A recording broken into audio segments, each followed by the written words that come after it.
I don't think that horror fiction is always about fear. Sometimes it's about humiliation, about the loss of human dignity, about that feeling of utter helplessness when you realize that you no longer have the slightest control over your own world. In this story by Dean Wesley Smith, he tells of the struggle to maintain that human dignity in spite of helplessness. You may not be able to stop the enemy, he says, but you can still remain human, still remain yourself. Where Have All the Graveyards Gone? By Dean Wesley Smith. Quote, at the time of the limited nuclear war of the summer of 1991, there were an estimated 2 million residents of nursing homes in the United States alone. In the first few hours of the war, all of the staff of the nursing homes, with very few exceptions, left to join their own families. Even though exact figures are impossible to obtain, it is estimated that over half of those dependent care patients died within the first week after the war. End quote. Harold Burgett, Ph.D. Who Really Died in the War, Daddy? Concert Press, 2007. We're going to have to do something, I said, as everyone got settled in the small office. Mrs. Hodges, in the room next to mine, is starting to smell. Enough that it clogs up even my old nose. Starting to smell didn't begin to describe it. Mrs. Hodges had been a scrawny little woman with a high voice and a constant complaint. She had died the first morning after everything shut down and all the staff left. It seemed she needed some sort of special medication, and there was no one to give it to her. That was 5 days ago. Yesterday I'd covered my nose, gone in, and tossed a bunch of blankets and some clothes on top of her in hopes of slowing down the smell. No luck. The air in the hall near her door brought tears to my eyes, which was nothing to what it did to my stomach. I looked around at James, Edda, and Carl, the other 3 residents on the emergency council who had crowded into the Hillside Manor's small head nurse's office in the 80-degree heat of the morning. Barbara, the RN and only staff member who had stayed when the sirens went off, sat facing us behind the small desk. Barbara nodded. Scully's right, I'm afraid. It's getting bad all over the center. Anyone have any ideas? I watched Barbara as she glanced at each of us. She had been a young, happy sort of nurse before all this. Now her long black hair looked unwashed and almost caked solid in her ponytail. She had dark circles under both eyes, and her once white uniform had turned brown from sweat and spots of food and blood. I couldn't remember seeing her sleep or even take a break in the last 5 days. It's even worse over on my wing, Carl Norville said. We got 3 dead from the first 2 days, and I think old Mrs. Bell is about to join them. We've opened windows and stuffed towels around the doors, but we're going to have to take the bodies somewhere, if to do nothing but cut down on the number of flies. Damn, I liked Carl. He was like my son, Johnny. He just laid it out on the line. No frills, no holding back. From the first moment, he had been one of the most level voices. His room was down on the west wing, and he had organized all the ambulatory residents in that area and had them working before Barbara could even get the main area buzzers stopped and the residents started taking care of themselves. He was one of the few who bothered to get out of his bathrobe and dressed every day. This morning he wore a green shirt and dark slacks, and he had a 5-day-old growth of white beard covering his face. Sitting on the folding chair to the left of Carl was Edda. Barbara had appointed her to represent the residents of the North Wing. She very seldom said a word, and half the time forgot to close her pink bathrobe. I couldn't figure out what Barbara was thinking when she appointed Edda. It was frightening to imagine that Edda might be in the best shape of anyone in that wing. The 4th member of the council was James Toole. He lived in the South Wing, wore the same blue sweater day after day, and smoked a pipe that Barbara wouldn't let him light any time she was around. especially not in the small office where we held our twice-daily meetings. Usually he twisted the pipe in his wrinkled hands and half pretended to not be listening. But I knew he was. Not much got past James. "I agree with Carl," I said. "I've got 4 bodies in my wing besides Mrs. Hodges. And by nightfall I figure we're going to have at least 20 in the building. We've got to start doing something about them now, this very morning, or none of us are going to want to live here." "Maybe," James said, looking up at Barbara, "we should put them all in one room and close it off. Might have to move a few folks out of the rooms close by." "They should have a good Christian burial," Edda said.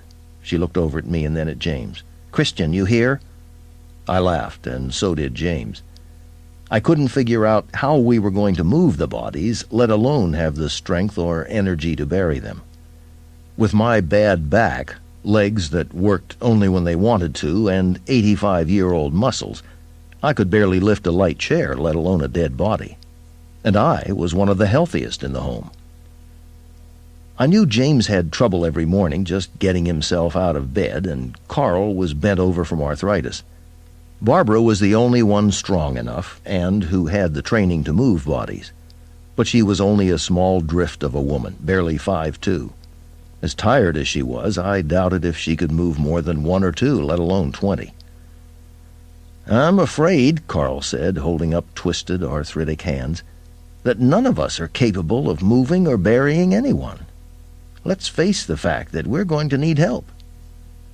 "Are you willing to go down into those streets?" I asked. "I know I'm not, at least not yet. I feel we've been damn lucky to have been ignored this long." Everyone sat quietly for a moment, and I could tell they agreed with me. The nursing home was tucked into the side of a hill above a residential district. Yesterday a woman's scream had us all gaping out the office window. 7 men dragged the screaming woman from the 3rd house down the street, then shot another man who tried to come to her rescue. One man took the woman off down the hill, while the other men carried boxes from the house and loaded them in an old truck. The man's body still lay on the grass this morning. "I don't think going for help would be wise," Barbara said. "We are forgotten here for the moment, and I think it better we remain that way until things calm down and order is restored. James, did you finish getting the food supplies scattered?" James nodded. "We got it stashed in the tops of all the laundry closets, plus a few other places. We left enough for today and tomorrow in the kitchen, along with what's left of the meat and perishables." Barbara nodded. Our fear yesterday, after watching the scene on the street, was having someone come in and take all the food. Death didn't seem to bother anyone in this place. I suppose when you lived with it every day, you sort of got used to it. In fact, most of us were ready and waiting for it. But the fear of starving had sent us all scurrying to hide the food. I had been one of the most anxious to do so. I had vivid memories of being hungry for 3 days while snowed in on a deer hunting trip into the Idaho mountains. That was 40 years ago, before Johnny was born, and I still remembered the hunger like it was yesterday. I never wanted to feel that helpless again. "I'm afraid," Barbara said, glancing down at the desk and then back at James, "that I'm not strong enough to move bodies, at least not many. But I think with some help from a few of you residents, we might be able to roll the beds. Suggestions?" She glanced around the room, first at me, then back at James. He shook his head. "There's nowhere in the home outside the lunchroom that's big enough to hold even 10 beds, let alone 20. We're going to have to take them outside." "But if we take them outside," Carl said, "there's a chance it's going to attract attention. If it brings the wrong kind, we're defenseless." I nodded. "That's the last thing we want to do." Barbara sighed and folded the paper. "Okay, for now let's get a body count. Mark them with tape on the big board above the nurses' station. I've got to make a round and see what I can do to at least stem the tide a little. Scully, find me and let me know exactly what we're dealing with. And if anyone has any ideas, let Scully or me know. We'll be back here after lunch to see what we can come up with." I nodded. Everyone checked every room in their wing. "I still think they should get proper Christian burials," Edda said. Barbara patted her on the shoulder. "We'll see what we can do." Quote, "It would seem logical that during a time of crisis, the elderly would be protected and taken in by their families. But in the limited war of the summer of 1991, that was generally not the case. Many children were separated from their parents by great distances, and the sudden stoppage of all transportation and communication made it impossible for either side to go to the other. And an unusually large percentage of the residents of nursing homes simply had no family or friends left." End quote. Harold Burgett, Ph.D., Who Really Died in the War, Daddy? Concert Press, 2007. With my bad back and legs that sometimes seemed to have minds of their own, I was a slow shuffler on my best days, but at least I still got around. That was better than Mary had done her last few years. Johnny always said I was just too damn stubborn to ever stop. I figured he was right. But now, with 5 days of little sleep and lots of excitement, I had to stop and rest every 20 feet, just to catch my breath. Sometimes I was far too near Mrs. Hodges' room to want to take many deep breaths. 2 hours after the meeting, with my slow shuffle, rest pace, I finally finished my wing count. 5 dead, 2 more close. 15 who wouldn't even bother getting out of bed. I figured they would slowly die over the next week or so, since there weren't enough of the rest of us to feed them all the time. 6 could move around and wanted help, but were wheelchair-bound. That left 3 of us who could walk, although Dan Cannon's mind was gone and he spent most of every day standing beside his door and humming. 8 beds were empty. Their occupants had been the lucky ones. They had either left with relatives or simply wandered off in the mass exodus the first few days after the trouble started. I was the last to finish marking the main board over the nurses' station. 23 already dead. If every wing had the same ratio of near deaths and soon-to-be-deads as I did, the situation was hopeless. To stay here, those of us who could move around were going to have to take care of upward of 60 bodies. Not possible, it just couldn't be done. I shuffled down the hall to the main sitting room. Picture windows overlooked the parking lot and the subdivision below. James was sitting on a couch in front of the window, smoking his pipe and staring out over the city. I dropped down next to him without a word. "Sure is strange why nothing is moving," he said, pointing out at the city. "Not one car, nothing. Can't even get anything on my battery radio. Real strange." "EMP," I said. "It's something that comes from atomic bombs and shorts out anything that's electronic for thousands of miles. My son Johnny explained it all to me once." "So how come the cars don't work?" I shrugged.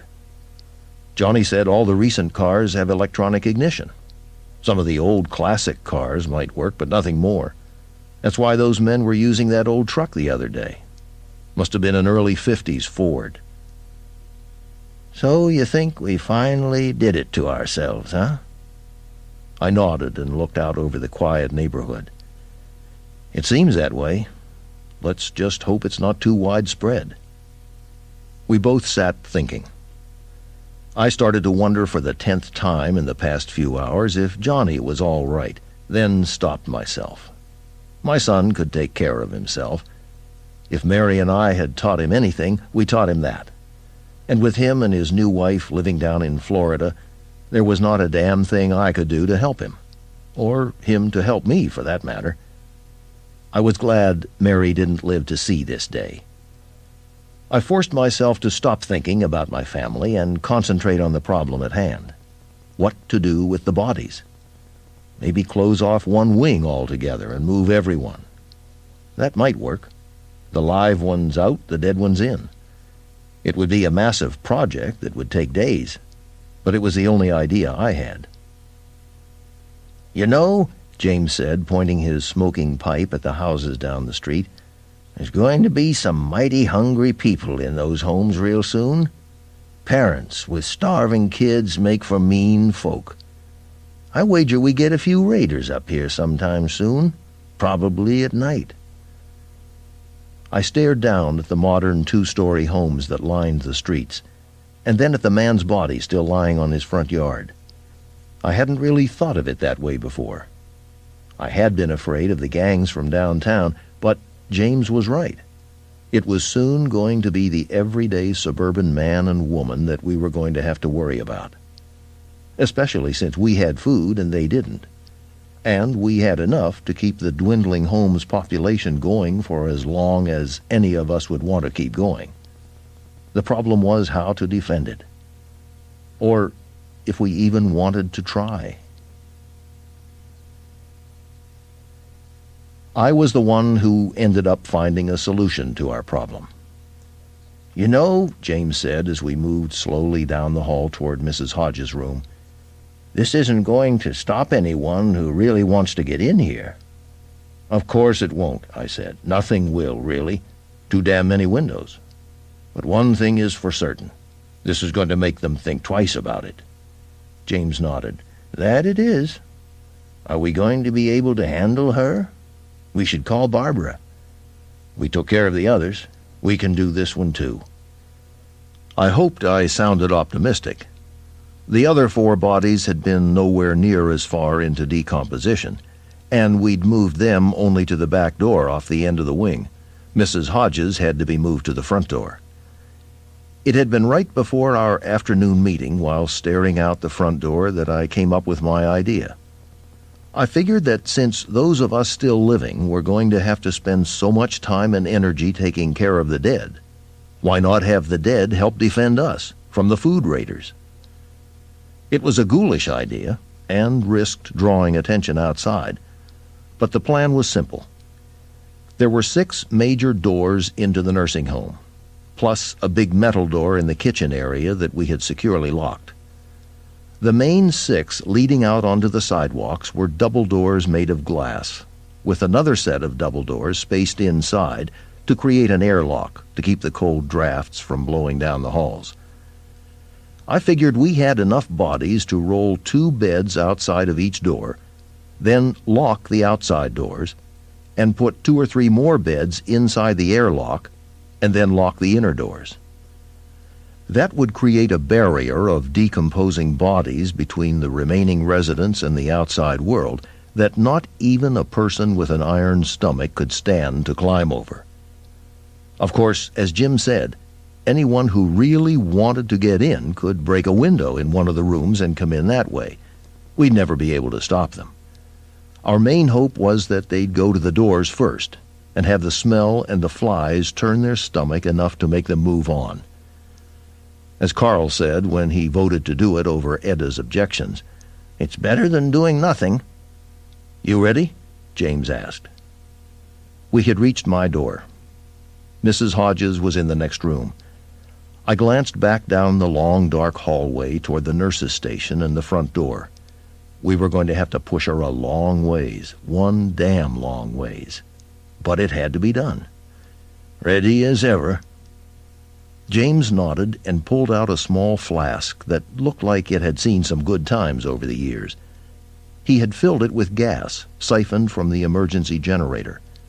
He unhooked 2 small towels from his belt and handed one to me. "This ain't going to be pleasant." "There's no way I can go in there without it." James glanced around at Mrs. Hodges' door and grimaced. "I think you're right." He unscrewed the cap on the flask and poured a small amount of gas onto my towel first, then his. I closed my eyes and put the towel, gas and all, against my nose. For a minute I thought the smell was going to overwhelm me, but somehow I held on, and after a short moment the sharpness of the smell faded, and my insides settled as much as they were ever going to. I tied the towel around my head like a bank robber's mask. "Ready?" James nodded and led the way into Mrs. Hodges' room. Even with the gasoline damn near killing my sense of smell, I was still nauseated by the thick air in the room. As quickly as I could, I unlocked the wheels on the near side of the bed and then moved around to help James push. It seemed forever before we got the bed moving. We banged it twice against the wall on the way out of the room, and both times angry black flies swarmed from underneath the pile of blankets and clothing. All I wanted to do was go and be sick. The hall stretched for miles, James and me, silent, the bed's wheels clicking over the tile floor. I leaned against the back of the bed and pushed by falling forward, using my weight against the back rail and hoping my legs would catch up before I ended up being dragged along. Barbara was sitting in the nurse's station as we neared. She turned white and moved quickly toward the front door ahead of us in the thick smell. I had no doubt that I was going to have to toss out the clothes I had on, and no matter how long I stood under the cold water of the shower, I knew I would never quite get the smell off. Carl and Barbara had the front doors propped open by the time we got there. We were going to put Mrs. Hodges to the right of the front door, then roll 2 more bodies in beside her to completely block the main entrance. But it didn't quite work out that way. Carl and Barbara had moved a distance away along the sidewalk that ran around the building. As James and I gave Mrs. Hodges' bed a hard shove to get it over the outside door jamb, James tripped and let go of the bed to catch himself. There was no way I could hold that heavy bed by myself. No way. I was too weak from the smell and all the work of the past few days. The metal frame of the bed pulled from my hand, and the bed started down the sloped front sidewalk toward the parking lot, its wheels clacking on the concrete in an angry complaint. It seemed to be going so slow, so easy to catch. I made a grab for it, but my legs failed and I ended up on my knees. Barbara started after it, but she had moved too far away along the building, and the bed was moving far too fast before she got back even with me. So the 4 of us watched as Mrs. Hodges' bed picked up speed down the sidewalk, the sound of its wheels on the concrete echoing over the silent neighborhood. Halfway down, a few of the clothes I had piled on the bed flew off and scattered on the lawn. By the time the bed reached the end of the sidewalk and dropped off the curb into the parking lot, the blankets had flapped back, and I could see Mrs. Hodges' white legs. As if in slow motion, the bed skated across the slanted parking lot, picking up more and more speed. For a moment, I thought it might make it to the street and continue on down past the houses of the subdivision, like a wild ride at an amusement park. Who knew where it might end up? Maybe it would never stop. But we couldn't have been that lucky. Slowly, oh, so very slowly, the bed drifted to the right. One moment, I thought the bed was going to clear all the cars and make the street. The next, it smacked broadside into a blue sedan. Mrs. Hodges was tossed from the bed like a log out of a chute. She hit the side of the car with a loud thump that echoed off the houses and the green hillside. The bed bounced once, tipped over, and came to rest upside down, its wheels spinning silently. Like thick clay, Mrs. Hodges slid down the side of the car into a heap beside the front wheel, her nightgown bunched up under her arms and her head twisted sideways, her blank eyes staring back up the hill at us. "Christ," James said, very softly. Quote, "The true enemy of the elderly during the limited war was not the gangs or the criminals, but the middle-class adults with children to feed. Many of those adults who one moment naturally worried about the health of their own absent parents found themselves taking the food of an elderly person who lived close by. It never occurred to most that the exact same act was likely being done against their own parents." End quote. Harold Burgett, Ph.D. Who Really Died in the War, Daddy? Concert Press, 2007. The hottest part of the 9th afternoon had just passed, and the defense by the dead of the nursing home had lasted 3 days longer than I had expected. Carl, Barbara, and I were going over the rationing plan when James whistled from the front room and motioned for us to join him. By the time I got there, all three of them were standing motionless, staring out over the front lawn and past the body of Mrs. Hodges at a crowd of 10 men who had gathered in the middle of the street. 2 of the men wore Army camouflage clothing, probably National Guard. Every one of them carried some sort of gun. "My guess is they're coming this way," Carl said. "I think he's right," James said. "A couple of them have been gesturing up the hill in this direction, doing a lot of talking. I bet we won't like what they're talking about." "Anybody know of a gun close by?" Barbara asked. She knew the answer to that question. Residents of nursing homes weren't allowed to keep guns. The powers that used to rule figured we were all too unstable. And during regular times I thought it a good rule. But right now I wasn't too pleased. "So what do we do?" Carl asked. "Hide," I said. "It's the only thing that makes sense. We certainly can't fight them." "I'll agree with that," James said. "Here they come." He was right. As a unit, the men had turned and started up the street toward us. They all looked determined. There was no way in hell our dead body defense was going to hold unless the dead found guns and learned how to shoot real fast. "So where do we hide?" Barbara asked. I could hear the panic starting to creep into her voice for the first time since the staff had all left and she had become responsible for over 100 lives. She'd done an incredible job, holding a sinking bunch of old humans together. But she was powerless against the stupidity of animals with guns. "Pretend to be a patient," I said. "Get in one of the empty beds, put on someone's old wig, and pretend you're dying like the rest of us. We can sit out here in the open because we really don't threaten them. Face it, they're going to find some of the food. Let's just hope they don't find it all." "Get going, Barbara," Carl said. "We'll do our best to stall them." Barbara nodded with a blank look, turned and headed down the hall of the south wing. "Grab a chair, gentlemen," James said. "We've got company to entertain." James dropped down on the couch in front of the main window. Carl went over and sat down in the overstuffed chair beside the piano, and I shuffled over to the chair closest to the main door. Just as I got settled, the sound of breaking glass echoed from the direction of the first few rooms of the west wing. "Thought that's where they'd come through," James said. "Less shrubbery than the other side of the main door." "Hope no one was in the room," Carl said. I turned slightly so I could see down the west hall. 2 men in jeans and short-sleeve shirts appeared, rifles held in a combat-ready position. They quickly checked the empty hall in both directions. Then one signaled to someone inside the door, and the other men filed out of the room and started toward us. The lead 2 men wore the Army camouflage uniforms and carried Army-issue weapons.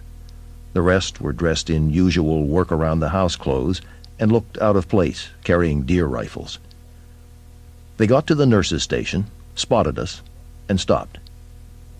One of the men in camouflage pointed down the east hall and indicated 2 men go that way. He did the same for the north and south halls. He had the rest follow him into the lounge to face us. 4 men with guns against 3 unarmed old men who could barely walk.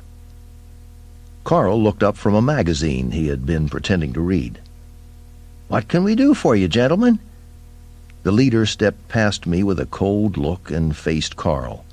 My stomach clamped up tight, and I felt as if the entire room could hear my heart pounding. The guy's eyes were like a rabid dog's eyes before it went for your throat. Insane, cold eyes. There was going to be no reasoning with this guy, none. I hope Carl saw that. "We're here for food." The man's voice was as cold as his eyes. Carl chuckled. "I'm afraid you're a little late. We've eaten most of what we had. There's precious little left." "So we'll take that." He pointed the gun at Carl. "Show us where it's at." Again Carl chuckled lightly, as if enjoying some joke none of the rest of us knew. "It's where food normally is kept, in the kitchen, through those doors." He pointed at the double doors that led into the dining room and then the kitchen beyond. "I do hope you'll leave us just a little." This time the leader laughed, a cold laugh that seemed to drop the temperature in the room 10 degrees. "Not hardly." With a sharp nod, he indicated that 2 men should check out the kitchen. As they disappeared toward the kitchen, another came from the south hall carrying a case of canned tuna. "Found this under some sheets in a closet. There's a bunch of stuff in there." The leader turned to Carl. "Strange damn kitchen. Get up and take us to where you've hidden all the supplies." The leader motioned with the gun for Carl to stand. "I'm afraid," Carl said, "that you're going to have to find what you can without my help." "I don't think so," the guy said. "Not if you and your friends hope to see tomorrow." Carl just shook his head. "I really don't." The guy swiveled suddenly and fired a burst of shots at James. James seemed to explode up and off the couch. He smacked against the window, a look of surprise on his face. Then he dropped back down on the couch, leaving a smear of blood on the window. He stayed sitting for a fraction of a second, then tumbled off the couch onto the floor. I could hear the breath draining from him as the last echoes of the shots faded into the walls. My mind shut off. I had seen too much death, too many people dying to stand for any more. I could see Carl start for the murderer as I screamed, "No!" and lunged for the man closest to me. My intention was to get his rifle. I had taught my son to stand up for what he thought was right, fight if he had to. By God, I would at least go out of this world doing the same. But my old legs failed me, and I didn't move anywhere near fast enough, not even close. The guy turned before I was out of the chair. His rifle butt rushed at my face. I ducked enough to take the blow above my left eye. I felt the instant pain and jarring from the blow as it knocked my head back. And I remember feeling incredibly angry at my old body for failing me when I needed it the most. Then the world went black. Quote, "The major contributing factor of the almost complete annihilation of the world's elderly population was the loss of the will to live. In America, a very large percentage of the elderly had lived full, rich lives. When suddenly the world they had worked to build was destroyed, many simply gave up and died, or took a more direct approach and committed suicide." End quote. Harold Burgett, Ph.D. Who Really Died in the War, Daddy? Concert Press, 2007. Some movement outside my room startled me. I stopped writing and listened.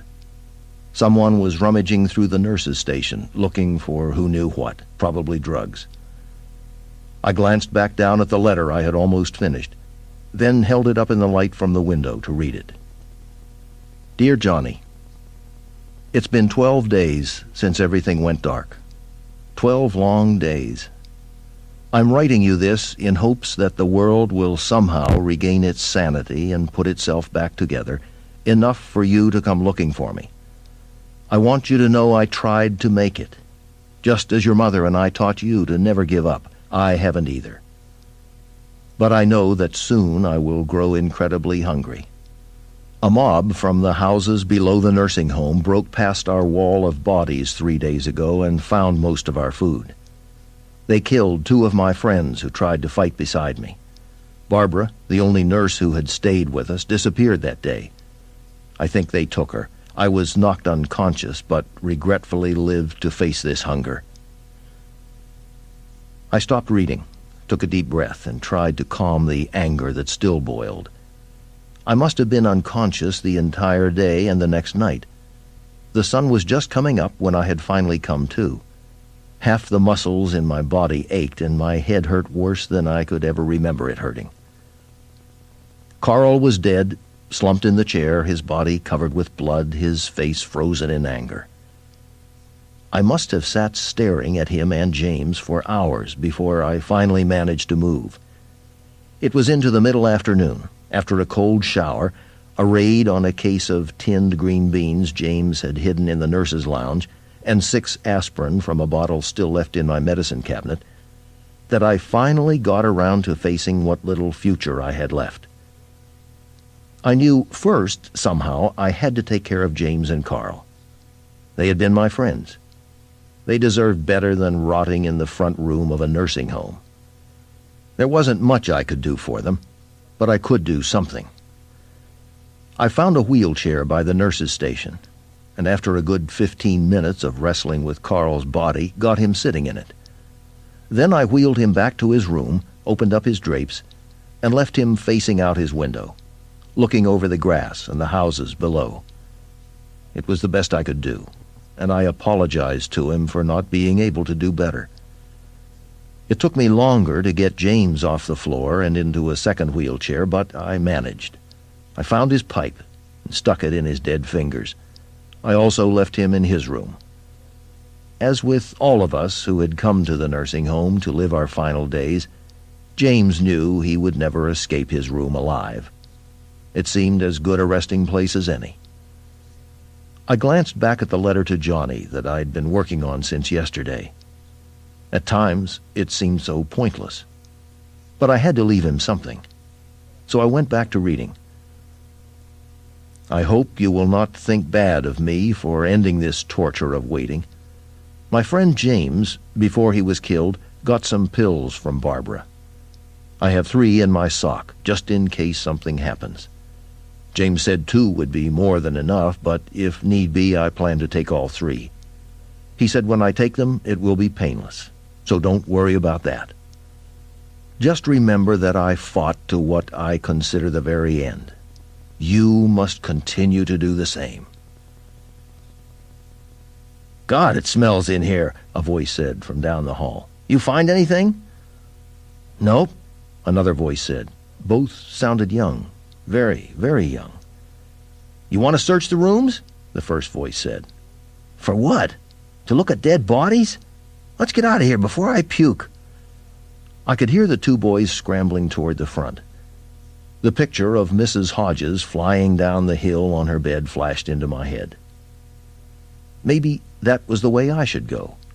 I could take the pills, give my bed a push, and have a wild ride into the next world. I laughed and glanced down at the end of my last letter to Johnny. So now I leave here and go in search of you. This place has become a graveyard, more so than it ever was when times were normal. I know leaving here is as good as killing myself, but there's no point in my remaining. I have little hope of making it all the way to Florida. What food I have will run out or be stolen far before then. And you know my legs will never carry me that far. But I plan on trying, just as I know you will try to get here. I hope you make it, my son. Maybe, with luck, we'll meet in the middle, somewhere along the way. With love, always. I signed Dad and laid the letter on my pillow. If he got here, he'd see it. He would at least know I tried. That much I could leave him. I made sure what little food I had was stuffed safely in my pockets in the small carry bag I had borrowed from James. Then, with one last glance around my room, I picked up Carl's cane, shuffled out into the hall, and turned toward the front door.